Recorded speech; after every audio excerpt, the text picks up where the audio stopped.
They handed me a silk flower worth $5 on a stage flooded with applause, while a diamond ring worth $7,000 flashed on another woman's hand under the same lights. In that moment, I learned exactly where I stood in my son's new universe outside the orbit, dim as a burned-out star. The hurt was sharp, but beneath it something older and stronger woke up clarity, the kind that turns trembling into resolve.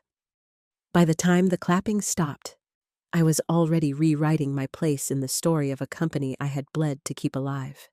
I am Opal, 64, a banker's spine and a mother's soft heart wrapped in the same body. That morning, I had sold the only house I ever owned. 43 years of walls that heard lullabies and arguments, and the tiny whir of a boy's toy truck over linoleum. The realtor slid a check across the desk and asked if I was sure. I was. My son, Levi, had taken over Henderson Construction, the firm his father started with a borrowed pickup and 2 ladders, and he said he needed capital to modernize. $50,000 was every careful dollar I could pry loose from the past. Family first. I told the trembling in my hands. Family first. Even if it cost me the rooms that held my life. At 10:40 a.m., I carried the check into Levi's office, rehearsing the proud words I wanted to say. His secretary announced me. His fingers kept typing. He finally glanced up and said a wire would have been easier. I smiled anyway and slid the check toward him, explaining what it meant, what I hoped it would buy him. He set it on the desk like a grocery list and thanked me in a voice that sounded like closing an email. When I offered my time and experience, 3 decades of keeping payroll alive through recessions and slow winters, he said Rachel had it handled. Rachel. My daughter-in-law with the polished smile and the MBA, and a way of speaking about my life's work as though it were a museum exhibit labeled quaint. 3 weeks later, I dressed in navy with small flowers and arrived early at the convention center, wanting to help set up. Catering had it handled. I watched from the back as Levi and Rachel moved like they'd practiced hands extended, laughter on cue, a power couple photographed in the wild. When Levi took the microphone, my palms went damp. He thanked employees and clients and then called me to the stage. I felt my cheeks heat with embarrassment and God forgive me hope. He thanked me for support, reached into his jacket, and pressed that single silk flower into my hands. I said it was beautiful, because mothers tell the truth kindly, even when it cuts. Then he called up Rachel's mother, Patricia, elegant as a magazine page, and gave her a ring that caught the lights and threw them back like confetti. He called it a friendship ring, but said family now. The applause rose like a tide. I stood there with my $5 in silk and felt myself reduced to a token in a play I used to direct. In the restroom's humming fluorescent light, the woman in the mirror looked smaller than the story she carried. I told her to breathe. I told her we would not break. When I returned to the ballroom, the applause had folded into chatter and deals, and by the bar stood a man who had known me before my hair turned silver, Harold Morrison, our attorney and my friend. He raised his glass in a salute that said more than sympathy. It said, "Remember who you are." Driving home? The flower on the passenger seat looked cheerful and false. A little joke that kept laughing. The driveway I pulled into wasn't mine anymore. Boxes lined the rooms while new owners arranged inspections and paint samples. I sat in the rental car and traveled backward through the years the way you flip a photo album with your thumb. Levi at 7, asking where his father went. Levi at 12, electric with numbers. Levi at 18, promising to pay me back for college loans I took against the house. Levi at 22, bringing Rachel to dinner and calling our work quaint.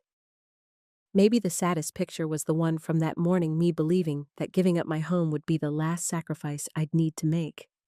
The next day at 9:15 a.m., I walked into Harold's office with the flour crushed in my purse and the shine stripped from my hope.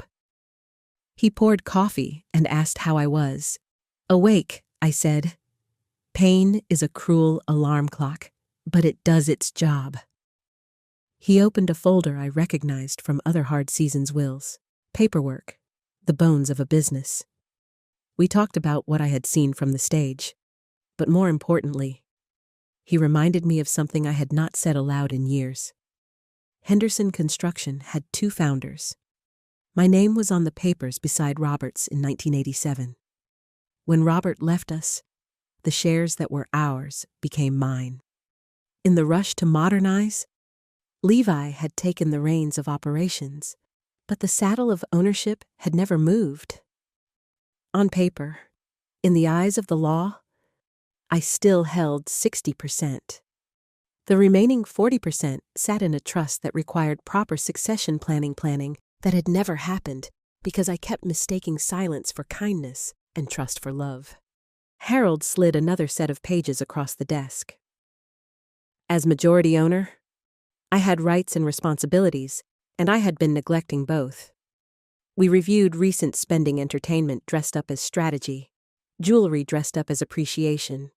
The numbers bled in places that didn't build anything. I felt anger rise, then steady into something pure stewardship. I had not worked 3 jobs and signed loans at midnight to let this company be hollowed by image and indulgence. If respect would not be given to the mother, it would be owed to the partner. I left Harold's office with a plan and the old Navy suit I saved for real meetings pressed and ready. That evening at 7:05 p.m., I called Levi. Rachel answered. Sweet as syrup, I asked for my son. When he came to the phone, I told him there would be a board meeting on Thursday at 2:00 p.m. He said we didn't really do formal board meetings. I said we do now. He asked on what authority. I let the quiet carry the weight of my answer before I spoke it majority shareholder. On the other end, my son went silent long enough for me to picture him seeing the stage again and realizing the woman with the silk flower was not nearly as small as she looked. Thursday at 2:00 p.m. The sky pressed low and gray as I walked into Henderson Construction's conference room. I wore my navy suit, a silk blouse, and pearls that had survived every season of my life. Harold sat ready, 3 neat stacks of documents at his elbow. For the first time in months, I felt like the room was mine, not as a mother hoping for approval, but as a woman reclaiming her authority. When Levi and Rachel arrived, their confidence faltered at the sight of Harold. My son tried to laugh it off, asking why we needed a lawyer for a family chat. I corrected him gently but firmly. This was no family chat. This was business between partners. Harold opened the meeting by distributing the ownership papers. Levi scanned the lines, his face shifting from confusion to disbelief. 60%, he whispered. Rachel snatched the pages, her eyes narrowing as if sheer will could erase signatures written 3 decades ago. I explained calmly that stepping back from operations was not retirement from ownership. I had always been majority owner. The room fell heavy with the truth. Rachel tried to argue that family businesses shouldn't cling to old ways, that modern success required independence. Harold reminded her that opinions didn't outweigh legal fact. Then came the financial review. Harold laid out spreadsheets like a surgeon exposing what lay beneath the skin. Dinners at 5-star restaurants marked as business development. A weekend retreat at the Ritz, billed as client engagement. A $7,000 jewelry purchase logged as corporate expense. Levi stammered explanations about relationship building and networking. Harold pressed for client names. The truth landed hard, there were none. These were personal indulgences disguised as company growth. Rachel flared, insisting her mother's guidance justified the ring. But Harold pointed out that Patricia Lawson held no official role with the company. No contract, no consulting agreement. It was theft by another name. I spoke quietly but firmly. The expansion plans I had funded were already drained, not by growth, but by extravagance. Revenue was slipping. If unchecked, the company would be insolvent in months. Rachel's face turned scarlet. Levi rubbed his forehead like he could erase the evidence with his palms. I told them what would happen next, effective immediately. All company expenses over $500 required my written approval. Credit cards were suspended. Any personal spending disguised as business would be reimbursed or deducted from salaries. Rachel exploded, saying I had no right. Harold answered for me as majority owner. I had every right. Levi looked at me then, not with anger, but with something like fear. "Mom, are you taking the company from me?" The child in his voice cracked the wall around my heart, but I held steady. I explained I wasn't taking anything. I was reclaiming what had always been mine. He could remain operations manager, but under oversight. Rachel scoffed, saying we would ruin everything he had built. I reminded her the company was not built on cocktails and rings, but on decades of sweat, risk, and sacrifice, mine most of all.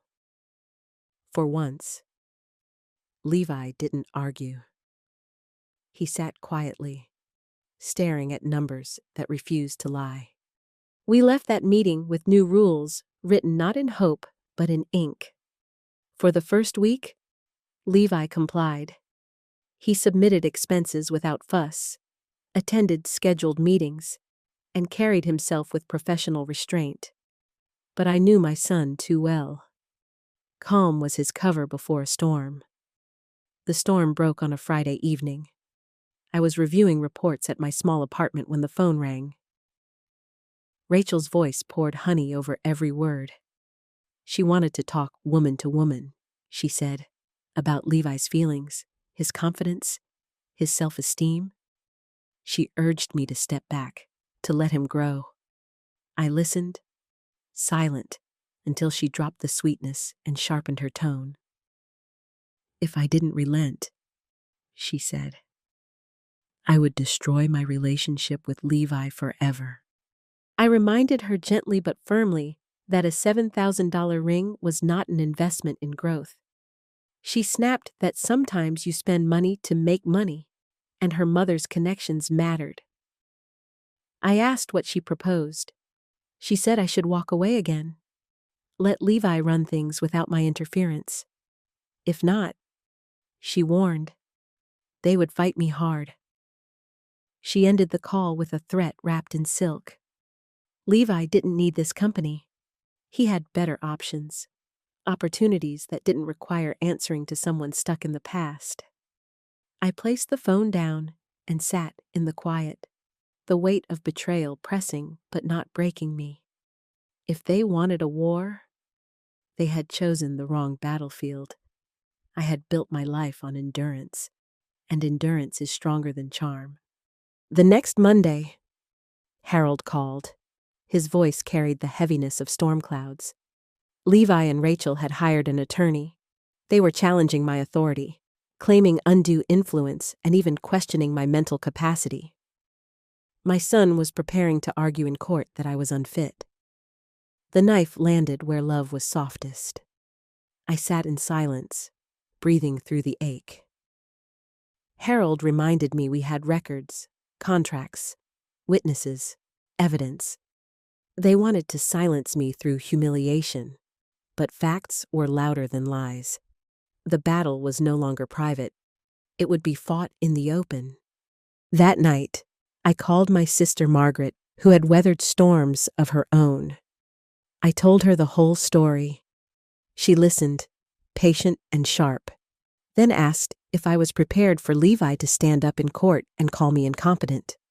I thought of my boy falling asleep in conference rooms while I vacuumed floors at midnight, of the man who had promised to repay loans I took for his education, of the son who gave me a flower worth $5 while honoring another woman with diamonds. If he fights me, I told her. Then he will learn where his strength came from. Margaret was silent for a moment, then said simply, then fight. The courthouse smelled faintly of polish and rain-soaked coats. On a gray Tuesday morning, I sat across from my son at a long wooden table. The air between us, heavy with years of love, curdled into suspicion. Levi's lawyer painted me as a bitter old woman, driven by jealousy, too fragile of mind to manage serious business. Rachel sat beside him, her chin high, her eyes daring me to crumble. But Harold had prepared every page, every number, every testimony. He began with records, itemized expenses proving company funds spent on luxury instead of labor. He showed loan agreements, proof that the $50,000 I'd given was not a gift, but an investment, documented by signatures. He laid down the incorporation papers naming me co-owner and majority shareholder. Facts like bricks, laid one after another, until even the judge leaned closer to see the weight of the wall. The turning point came not from documents, but from a voice. Janet, our longtime bookkeeper, took the stand. She was nervous at first, adjusting her glasses, but her voice grew steadier with each sentence. She revealed records she had quietly kept: emails, notes, receipts, Rachel's suggestions to disguise purchases as business, her plans to pressure Levi into buying me out for a fraction of value, her words that I was an obstacle to be managed out. The final blow was a recording. Rachel's voice cold, calculating, saying Levi's inheritance was being stolen by an old woman. My chest tightened as I listened, but I forced myself not to look away.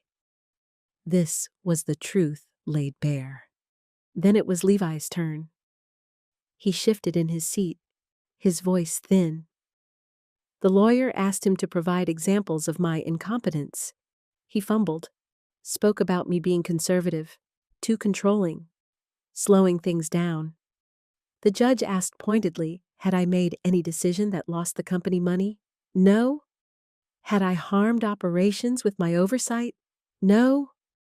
The silence stretched like a rope pulling tighter.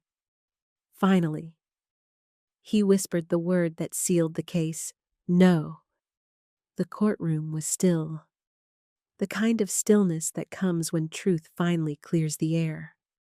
Within an hour, the judge ruled in my favor. I retained full authority as majority owner. The ruling even acknowledged the mismanagement that had forced my intervention. Victory should have tasted sweet, but as I walked out into the drizzle, it felt like ashes. I had won the company, but at the cost of seeing my son claim I was unfit to my face. Levy caught up to me in the parking lot. His suit was damp, his face pale, his voice breaking. Mom, I'm sorry. I never wanted it to go this far. I stopped walking, looked at him with eyes that saw both the boy clutching a toy truck and the man who had signed his name to betrayal. I told him I wasn't angry for the fight. I was heartbroken that he believed I was his enemy. He muttered Rachel had said I wanted to control him. I asked what he thought now. He dropped his gaze to the pavement and whispered, I made a mistake. I wanted to embrace him. But another truth had settled in me. Love without respect was enabling. Respect had to be earned. Months followed like heavy pages turning. Levi returned to work under my supervision, but the air between us was awkward, brittle. Rachel grew distant, her influence fading after their defeat in court. Still, the company itself carried scars, and I felt its weight pressing on my spirit. Henderson Construction had been my battle, my anchor, my burden, but now it felt poisoned with too much pain. One evening, I sat in Harold's office overlooking stacks of reports and said aloud the decision that had been forming in me for weeks I wanted to sell. Harold nodded slowly. It was not surrender, but release. The sale took 3 months. A larger firm bought Henderson Construction, drawn to its client base and reputation for solid work. They offered more than I expected, enough to secure my future and leave something for Levi, despite everything. On the day we signed the papers, Levi asked me if I was sure. I said yes. For once, I wasn't acting out of sacrifice or fear. I was choosing peace. He seemed smaller then, humbled, uncertain. We cleared our offices together in silence, neither of us knowing what shape our relationship would take now that the business no longer bound us. I moved to a small lakefront cottage, sunlight spilling through windows onto spaces I chose for myself. I bought furniture slowly, not for practicality, but for joy. I joined the historical society, learned pottery, traveled with no agenda except wonder. For the first time since girlhood, my days belonged to me. Loneliness never came. Instead, there was quiet, and in quiet, peace. Levi called sometimes, short updates about his job search, cautious conversations that tiptoed around old wounds. I listened, answered simply, neither pushing nor retreating. From my sister Margaret, I learned Rachel was pulling away, their marriage fraying under defeat. A small part of me pitied him, but not enough to rescue. Some lessons require living, not saving. Then, on a rainy Thursday evening 8 months later, there was a knock on my cottage door. Levi stood dripping on the porch, soaked through, his face hollow with weariness. I let him in, handed him a towel and coffee, and waited. He said Rachel had left him for another man. The bitterness in his laugh made him sound older than his years. I told him simply that I was sorry for his pain. He asked if I truly meant it. I did. Though I admitted I wasn't sorry, he finally understood what it felt like to be used. He nodded, broken but honest. His apology came slowly, haltingly, as though each word cut him on its way out. He admitted he had been horrible to me for years, that he had believed Rachel's lies, that he had chosen pride over gratitude. He begged for forgiveness. I told him I could forgive, but not forget. Trust, once broken, needed years to rebuild. If he ever treated me that way again, I would walk away forever. His eyes brimmed with something raw acceptance. Maybe. He promised to try. And this time, I didn't hear a child's vow. I heard a man finally beginning to learn. The months that followed felt different, like walking across a bridge rebuilt plank by plank. Levi found work at a smaller construction company. The pay was modest, the title unimpressive. But for the first time, he was standing on his own without leaning on my sacrifice. He called once a week, careful not to demand more of me than I was ready to give. He sent cards on holidays, not invitations, respecting the boundaries I had drawn. Slowly, he was proving he wanted a relationship that wasn't built on obligation or entitlement, but on effort. And slowly, I allowed myself to believe he might be capable of earning back my trust. On my 66th birthday, he arrived at my cottage with a bouquet. Not silk, not from a gas station counter, but a fresh arrangement from a florist, fragrant and bright. He handed it to me without speeches, only a quiet, happy birthday. Mom. I accepted them, feeling a tremor of something long absent hope. Thank you, I said. He smiled, small and real. Thank you for giving me another chance. That night, as I placed the flowers in a vase by the window, I realized I was happy, not merely peaceful or free, but genuinely, deeply happy. The cottage had become a sanctuary. I rose with the sun painting the lake in shades of fire. brewed coffee in silence, and planned my days around what I wanted, not what was demanded. I filled shelves with pottery I shaped myself, imperfect but mine. I attended historical society meetings, diving into old records that connected me to stories larger than my own. I traveled to places I had only seen on postcards, moving at a pace dictated by curiosity rather than urgency. Every decision came from a place of choice, not sacrifice. For the first time in decades, I was living not as someone's mother, someone's wife, someone's business partner, but simply as myself. Levi's marriage unraveled completely. Rachel had built her love on inheritance and control, and when those collapsed, so did she. Margaret told me she moved on quickly, chasing another man with deeper pockets and fewer complications. Levi, left behind, seemed humbled rather than bitter. For once, he didn't call asking for rescue. He worked, he lived modestly, and when he spoke to me, he did it with honesty. It wasn't the bond we once had, but it was real in a new way. He was learning that respect wasn't automatic. It had to be earned. I often thought about the flower and the ring, the moment that cracked open everything. A $5 symbol that revealed the truth of my son's regard. A $7,000 gesture that showed who he valued. At the time, it nearly broke me. Now I saw it as the beginning of my awakening.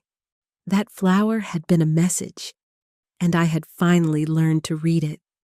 It told me I was seen as disposable, but it also told me I had the power to reclaim my place.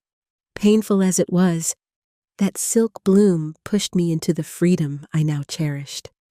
The greatest lesson of all was simple, yet hard-won love. Without respect is dangerous.